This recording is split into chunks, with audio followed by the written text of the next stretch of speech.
নমস্কার সবাইকে, শুভ সকাল। আশা করি সবাই খুব ভালো আছেন। আমার নতুন একটা ভিডিওতে সবাইকে স্বাগত জানাই। আজকের দিনটা আমি খুব খুশিভাবেই শুরু করেছিলাম। ইউটিউবে দুটো ভিডিও ছাড়ার পরে দেখলাম বেশ ভালোই টুকটুক করে ভিউজ বাড়ছে। মনটা খুব সেটা নিয়ে খুশিও ছিল রাত্রির থেকে।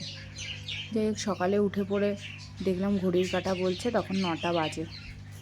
শাশুড়ি মা বললো ছেলে স্কুল থেকে আসার সময় হয়ে গেছে, তাড়াতাড়ি করে টিফিনটা বানিয়ে নিতে। আমি তাড়াতাড়ি করে টিফিনটা বানাতে গিয়ে দেখলাম রান্নাঘরে 2-4টে থালা বাসন পড়ে রয়েছে, মেজে নিই। অন্যদিনকার দুপুরের দিকেই মাজি বেশিরভাগ সময়। আজকে ভাবলাম না থাক, অফিসে যাওয়ার আগে মেজে নিয়ে রেডি করে একবারে সব গুছিয়ে গাছিয়ে নিয়ে তারপরে বেরোবো। এদিকে দেখতে দেখতে অল্প করে আটা মেখে নিলাম, নিয়ে 4টে রুটি করলাম। আমি কালকে রাত্রিবেলা একটুখানি ভাত বেঁচেছিল বলে জল দিয়ে রেখে দিয়েছি। পান্তা খেতে বেশ ভালোই লাগে আমার, কাঁচা লঙ্কা, আলু ভাজা আর পেঁয়াজ দিয়ে মেখে। তারপরে শাশুড়ি মা বললো একটুখানি কালকের মটরের ঘুগনি ছিল, ওটাই ভাবলাম গরম করে দিয়ে দিই, আজকে আর কিছু বানাবো না। ওটাই একটু ফ্রিজ থেকে বার করে নিয়ে এসে গরম করে রুটির সাথে ওদেরকে দিয়ে দিলাম। ওদিকে ছেলে স্কুল থেকে এসে জামা কাপড় ছেড়ে হাত মুখ ধুয়ে বসে গেছে টেবিলে রুটি খাবে বলে। সে তো সমানে দুষ্টুমি করেই যাচ্ছে, একা হাতে খাবে না।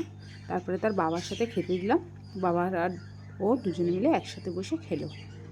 তারপরে এসে দেখলাম বিছানার চাদরটা বেশ কতদিন ধরে ছিলাম না বাড়িতে, বড্ড নোংরা হয়েছে, তুলে দিলাম, দিয়ে একটা জায়গায় গুছিয়ে রেখেছি। বাড়ি ফিরবো অফিস থেকে, তারপরে এসে পাতবো, এখন আর কিছু করব না। এখন শুধু ঘরটা একটু পরিষ্কার করে ঝাঁটা ঝুঁটা দিয়ে বেরিয়ে যাই, ঘরটা মুছবও না আজকে। এসে যদি ভালো লাগে তাহলে করব, নাহলে কালকে মুছবো। আজকে আর সব কিছু করতে ভালো লাগছে না। আসলে অনেক দিন পরে বাড়িতে আসলে যা হয়, কাজ করার আর ইচ্ছা হচ্ছিল না। ঘরটা ঝাঁটা দেওয়া হয়ে গেছে, ওইদিকে গিয়ে দেখি ওরা দুজনে এখনও খাচ্ছে। তাড়াতাড়ি করে এসে আমি জানলাটাকে বন্ধ করে দিলাম।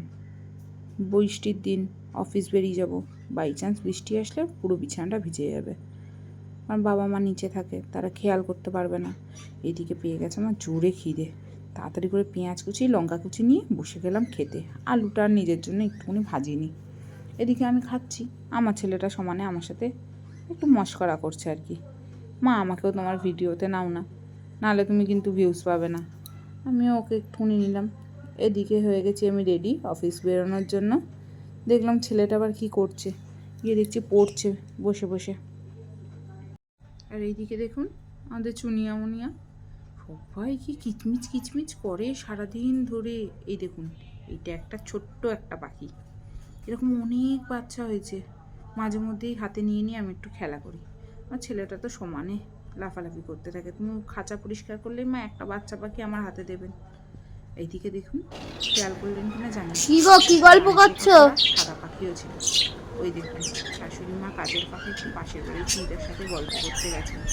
কী করবে, বয়স্ক মানুষ তো একভাবে একটানা কাজ করতেও পারে না।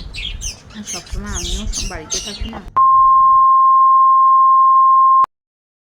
যাক, অবশেষে দুজনে মিলে রেডি হয়ে বেরিয়ে পড়লাম। অনেকটা সময় হয়ে গেছে, এরপরে না বেরোলে অনেকটা লেটও হয়ে যেত। যেহেতু আমরা দুজনে একই সাথে কাজ করি, একই অফিসে, তাই জন্য দুজনে একই সময় বেরিয়ে পড়ি। যাক, ভিডিওটাকে আমি এখানেই শেষ করলাম। দেখা হচ্ছে পরের ভিডিওয়ে।